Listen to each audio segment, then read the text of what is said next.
봉독하고 또 우리가 강해해 나가는 이 히브리서 11장은 소위 믿음의 장이라고 불리우는 그런 성경 말씀입니다. 이미 우리가 지난 몇 주간 동안 아벨에 대해서 또 에녹에 대해서 노아에 대해서 아브라함에 대해서 그리고 그 안에 사라에 이르는 그런 여러 가지 믿음의 영웅의 모습을 바라보면서 그들의 믿음을 다시 한번 되새겨보고 우리 스스로의 믿음을 대입해 보면서 큰 은혜를 받고 있는 것입니다.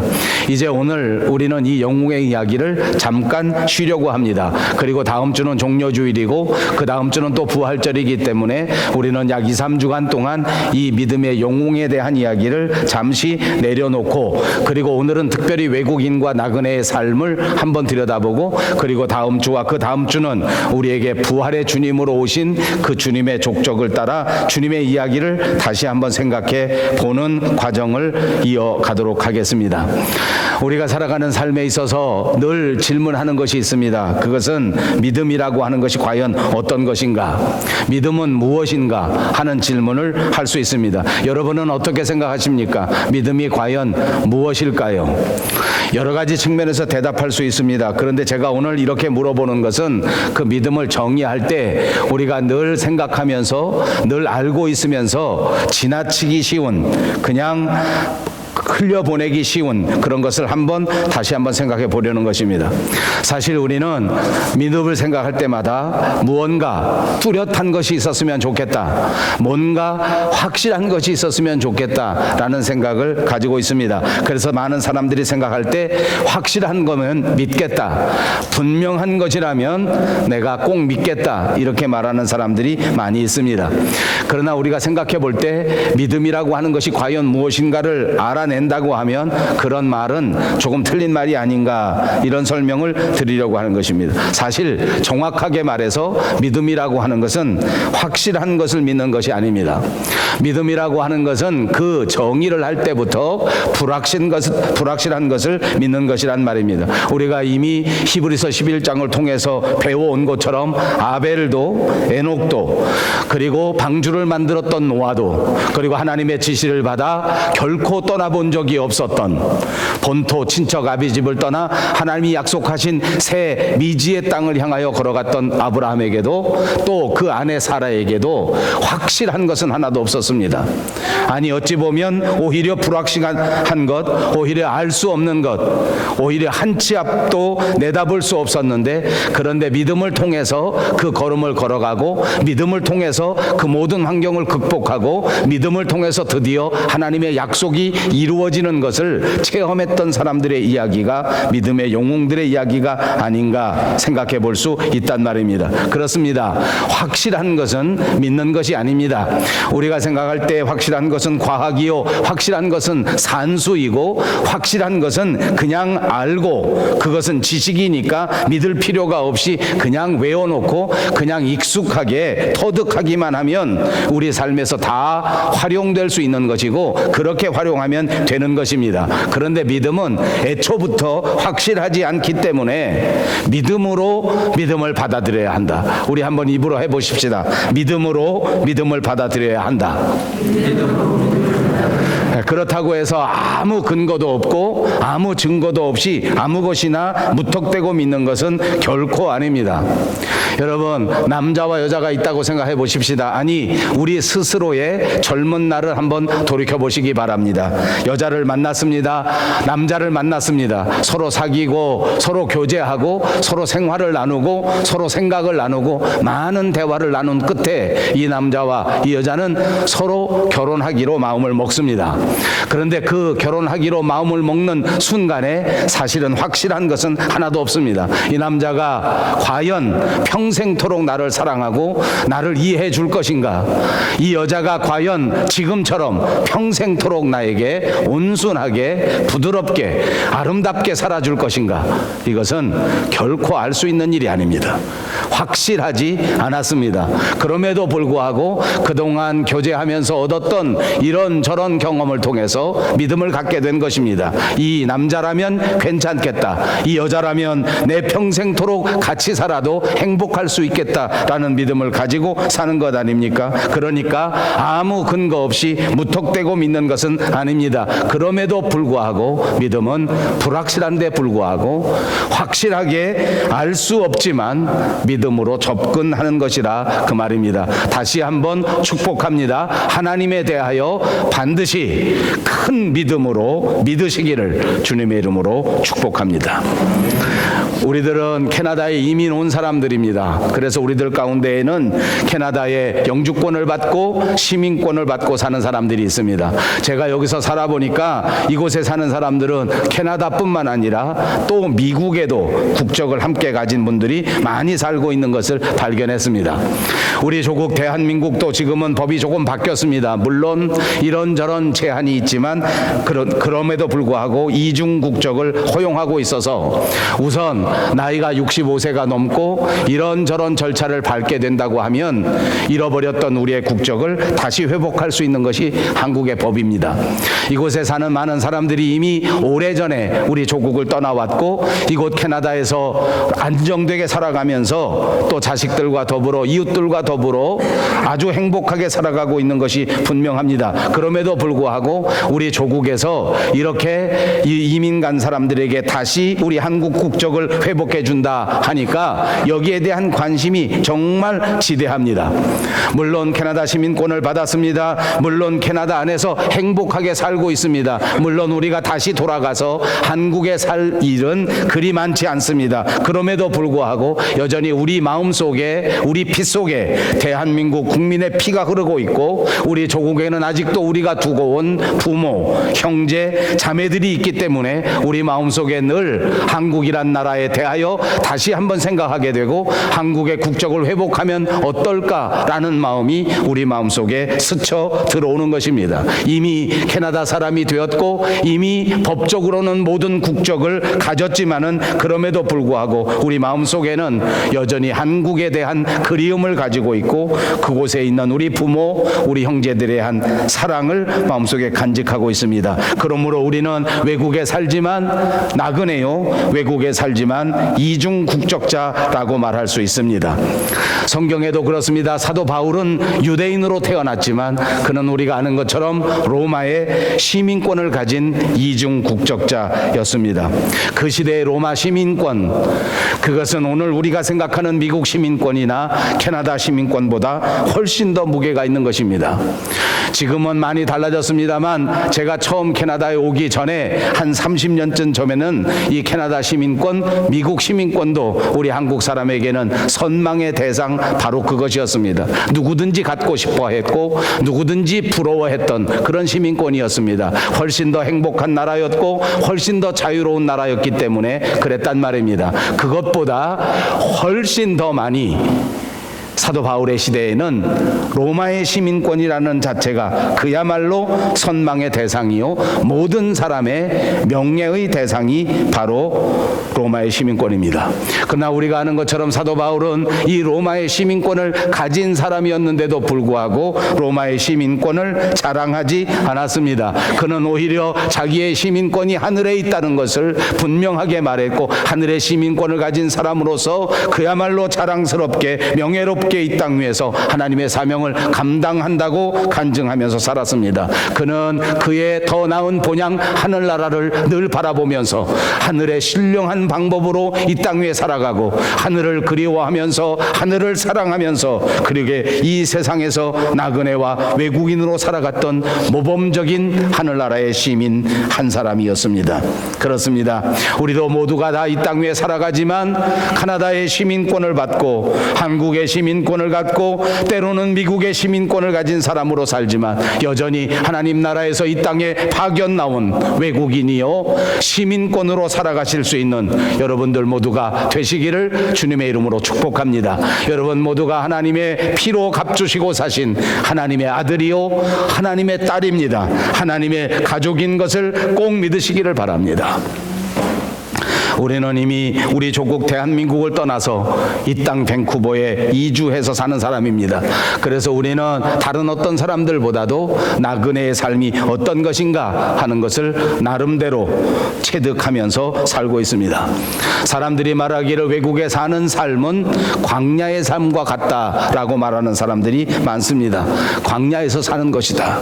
이곳에 이민 와서 살던, 이곳에 유학 생활을 하던, 또는 이곳에 임시 취업 생활을 하던 간에 모두가 다 해외에 나와서 사는 삶의 모습이 광야에서 사는 삶과 비슷하다. 광야는 무엇입니까? 여러 가지 의미를 담고 말하는 것이지만 결정적인 특징 가운데 하나는 광야는 평생 머무는 곳이 아니라는 말입니다.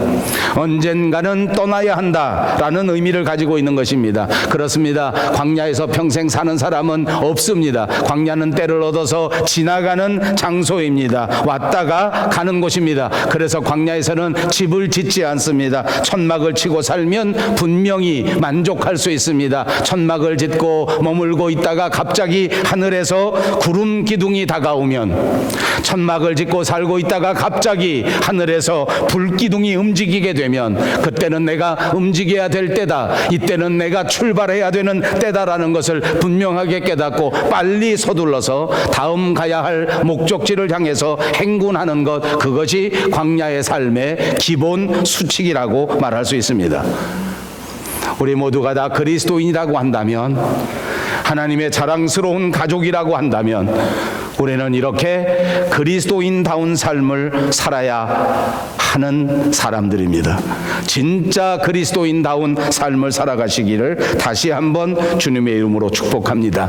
나는 과연 성도로서 나그네와 외국인같이 살고 있는가? 나는 과연 이 땅 위에서 광야의 삶을 살고 있는가? 나는 지금 이 땅 위에서 언제 하나님께서 내게 명령하실 것인가? 언제 하나님께서 다음 목적지를 향하여 신호를 주실 것인가 하는 것에 귀를 쫑긋 세우고 예민한 감각을 동원하면서 살아가고 있는가를 점검해 보아야 할 줄로 믿습니다.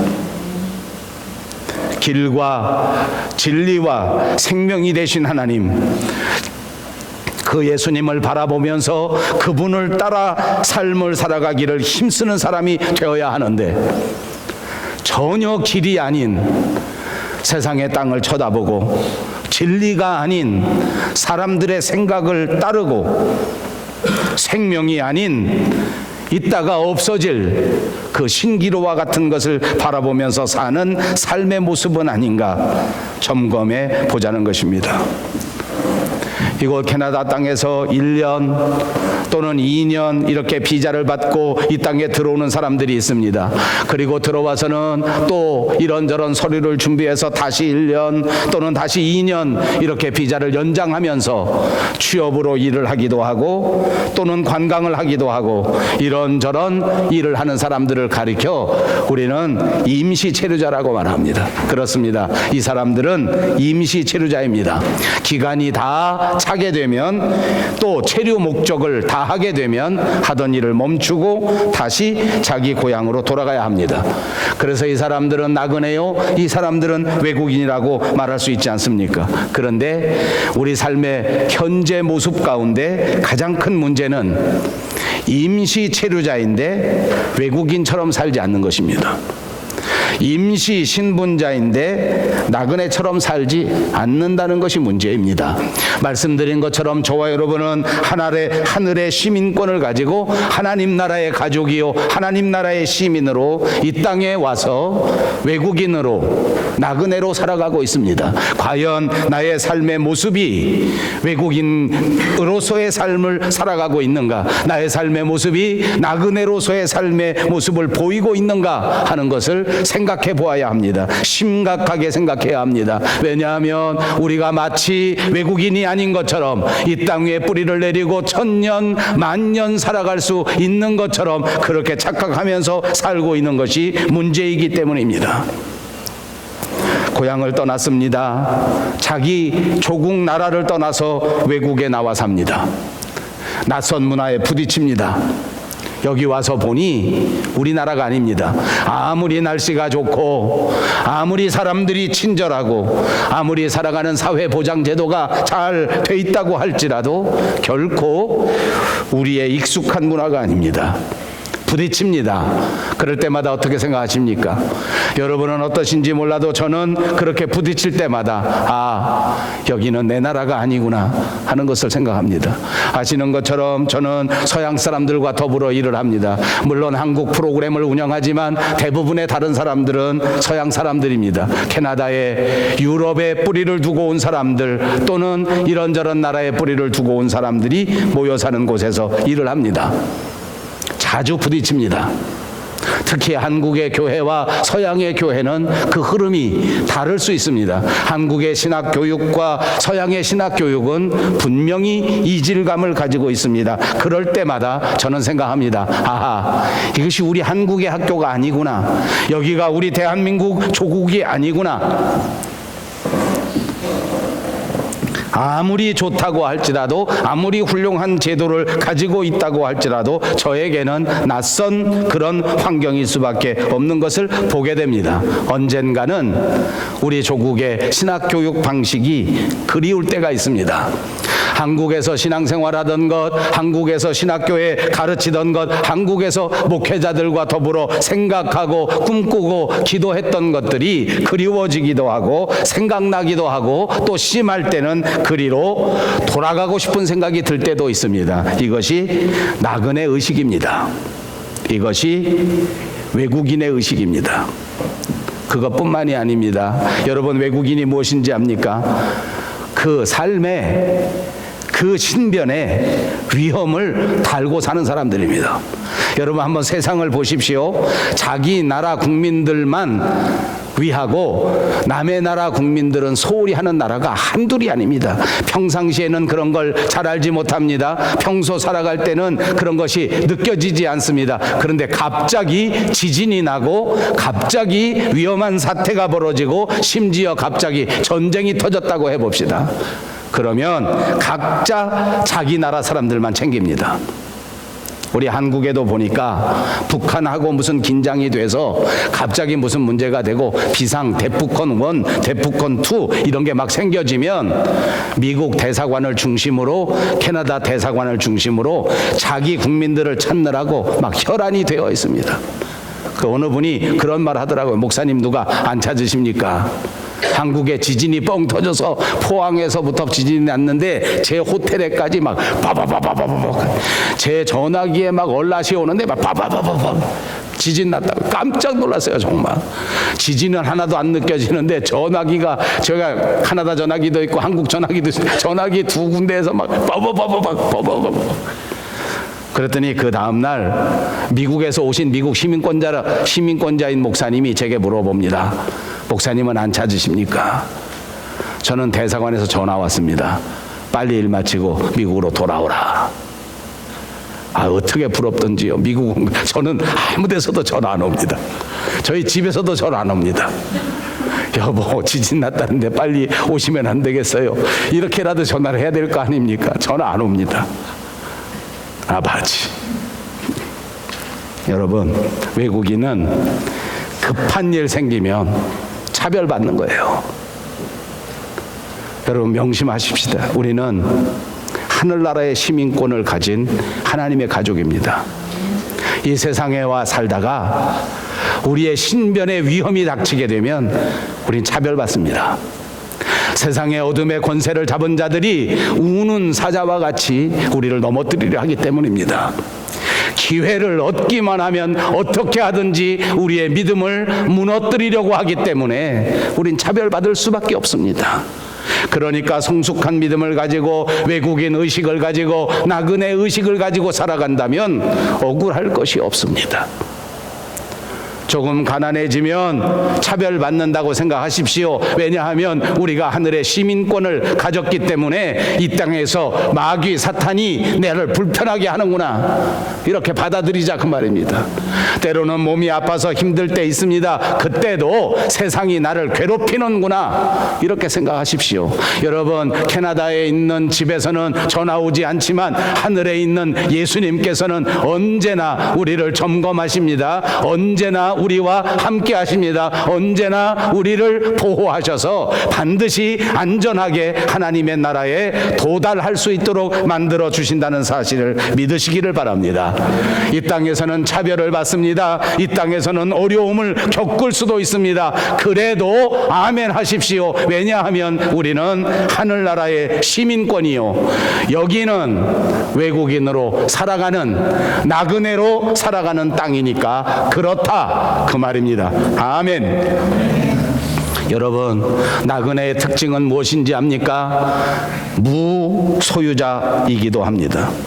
임시거처에 가서 평생 살 것처럼 거기다 꾸미고 거기다 차리고 거기다 사는 사람은 별로 없을 것입니다. 그냥 임시처소이니까 최소한도 비용을 들여서 기본적인 비품들만 갖추고 살면 되는 것입니다. 그러다가 언제든지 신호가 오게 되면, 구름 기둥이 뜨게 되면, 불 기둥이 뜨게 되면 주님의 명령을 따라 움직이는 것이 외국인이요 나그네의 생활인 줄로 믿습니다.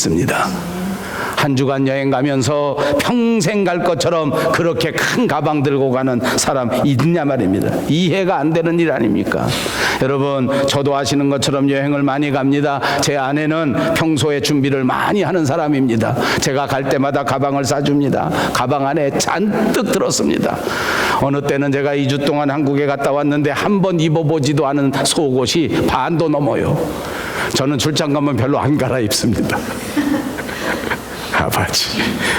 바지도 하나만 입으면 되더라고요. 일주일 내내 똑같은 옷 입고 다닙니다. 양복도 하나만 있으면 되더라고요. 뭐 이렇게 여러 가지 가져갈 필요가 없어요. 집만 되는 거예요. 여러분, 간단하게 삽시다. 아멘. 간단하게 삽시다. 그저 가장 기본적인 것만 하면, 우리 생존에 불편함만 없으면 되는 것이지, 이것저것 챙기고 재워놓고 그거 여기저기다가 심어놓고 그렇게 살 것이 아니란 말입니다. 정한 시간이 이르게 되면 떠나야 하기 때문입니다. 머물지 않는 삶이 나그네의 삶이라는 것을 기억하십시오. 저와 여러분은 이 땅 위에서 머무는 자가 아닙니다. 구약 성경의 다윗은 이것을 너무나 정확하게 알았습니다. 그래서 그는 고백할 때마다 나의 삶의 주인은 하나님이시다. 내 인생 전체를 책임지시는 분은 오직 하나님이시다. 내 지나온 인생 전체도 하나님의 손에 붙들려 있었고, 이제부터 살아갈 모든 미래도 하나님의 오른팔 장중 안에 붙들려 있다라고 고백하고 있었습니다. 그렇습니다. 그는 그것뿐만이 아닙니다. 자기가 죽고 나면 어떤 일이 벌어질 것인가에 대하여도 분명한 신앙을 보였습니다. 제가 제 아내와 늘 이런 이야기를 합니다. 우리는 하나님 앞에 핑계대기를 좋아합니다. 나는 하나님 앞에 죽어도 좋은데 내 남편이 걱정이에요. 내 아내가 걱정이에요. 제가 신학교에서 보니까 우리 교역자들도 다 그렇습니다. 저는 죽어서 하나님 만나면 아무 불만이 없습니다. 지금 금방 부르시면 가도 됩니다. 그런데 제 아내는 걱정입니다. 그럴 때마다 제가 가르쳐 줍니다. 하나님이 당신보다 훨씬 더 잘 돌봐준다. 아멘. 자식이 걱정입니까? 하나님이 훨씬 더 잘 기르십니다. 그거 믿습니까? 여러분보다 훨씬 더 여러분의 후손들을 하나님이 책임져 주시는 거예요. 다윗이 그랬어요. 솔로몬 다음에 이 나라가 어떻게 될 것인가? 솔로몬은 어떻게 될 것인가? 아니요, 다윗은 이 솔로몬을 통하여 하실 하나님의 위대한 역사를 바라보면서 기쁨으로 하나님 앞에 나아가고 하나님을 찬송했단 말입니다. 내 아들을 통하여 역사하실 하나님의 위대한 역사를 믿었어요. 그것이 나그네 정신이요, 그것이 하늘의 시민권을 가진 자의 정신이란 말입니다. 남편 걱정하지 마세요. 아내 걱정하지 마세요. 부모 걱정하지 마세요. 자식 걱정하지 마세요. 여러분 자신의 영혼을 걱정하시고 하나님 앞에 올바로 설 수 있는 저와 여러분 모두가 되시기를 주님의 이름으로 축복합니다. 믿음의 사람은 이렇게 살아가야 합니다. 이 땅 위에 살아가는 동안 잠시 나그네처럼 머무르다가 언젠가 하나님이 부르시면 곧바로 움직인다라는 생각을 가져야 하는 것입니다. 정도의 차이는 있을지 몰라도 우리 조상들도 이런 생각을 가졌습니다. 옛날 예수를 알지도 못하는 우리 조상들이 이런 생각을 가졌단 말입니다. 그래서 우리는 서로 사람들끼리 대화 나눌 때에 대부분 자기하고 비슷한 사람이 먼저 죽으면 이렇게 표현합니다. 그 사람 어떻게 됐어요? 그 사람 갔어요. 자기보다 조금 위의 사람이면 어떻게 말합니까? 갔어요 하지 않고 가셨어요 그럽니다. 자기보다 조금 많이 위에 선배가 가시면 어떻게 합니까? 돌아가셨습니다 합니다.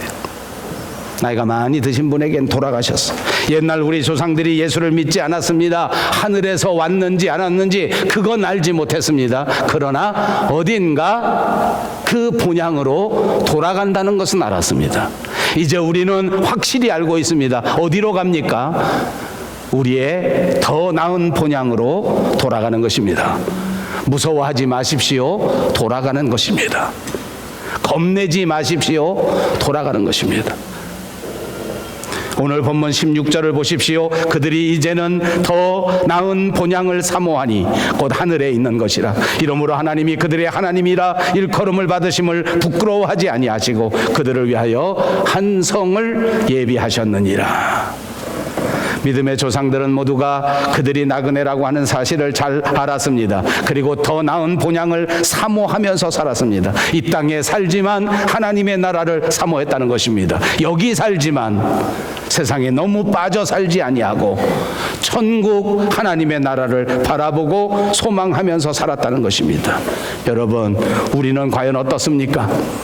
이 땅의 것을 바라보면서 이 땅의 것을 자랑하면서 하나님의 것은 아무 관심이 없이 살아간다면 그것은 외국인의 영성이 아니요 나그네의 영성이 아닙니다.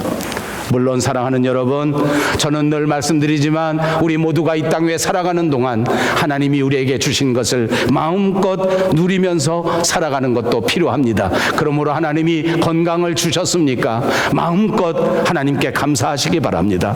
하나님이 여러분에게 아름다운 청춘을 주셨습니까? 마음껏 이 젊음을 자랑하면서 누리면서 살아가시기 바랍니다. 하나님이 여러분에게 넉넉한 물질을 주셨습니까? 아멘. 하나님께 감사하시면서 마음껏 누리고 사십시오. 그러나 여러분 기억하십시다. 우리는 하나님의 나라 시민권을 가진 자들이요 이 땅에 잠시 있다고 하면 우리가 받아 누리는 이 모든 젊음과 이 모든 건강과 이 모든 물질과 이 모든 시간을 지혜롭게 써야 한단 말입니다. 여기서 그냥 쓰고 없어져 버릴 아무 의미 없는 곳에 내 젊음을 사용해버리고 내 인생을 사용해버리고 내 물질을 사용해버리면 아무 열매가 없을 것이기 때문입니다. 이 땅 위에 하나님이 주신 것을 마음껏 누리고 살지만 하나님이 건강을 주셨으면 이 건강을 통하여 더더욱 하나님의 나라를 위하여 헌신할 수 있는 자가 되란 말입니다. 물질을 주셨습니까? 하나님이 기뻐하시는 곳에 썩지 않는 곳에 이 보화를 쌓아둘 수 있는 여러분들이 꼭 되시기를 바랍니다. 이것이 지혜로운 외국인입니다. 이것이 지혜로운 나그네입니다. 여러분, 저와 여러분은 언젠가 누구든지 이 땅을 떠나야 합니다. 이 땅 위에 잠시 임시 체류 비자를 받아서 여기 살아가고 있는 템포러리 비지터들입니다. 여기서 사명이 끝나면 이 땅을 떠나야 한단 말입니다. 그 후에는 주님을 만나는 만남이 있습니다. 그 후에는 주님과 만나 우리 인생을 결산하는 시점이 있을 것입니다. 하나님을 기쁘시게 한 자는 면류관을 얻게 되고 큰 상급을 받게 될 것입니다. 하나님을 기쁘시게 하지 못한 자들은 부끄러운 구원을 받고야 말 것입니다. 이제 우리는 나그네로서, 외국인으로서 이 땅에 살아가면서 더 나은 본향을 더 뜨겁게 사모하면서 살아가는 자들이 되기를 바랍니다.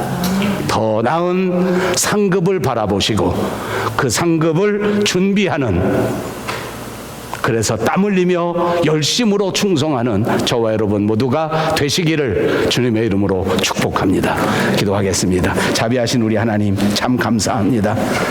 하나님, 우리에게 주신 모든 것을 통하여 다시 하나님의 나라 창고에 쌓아두는 지혜로운 사명자, 지혜로운 나그네들이 되게 하여 주시옵소서.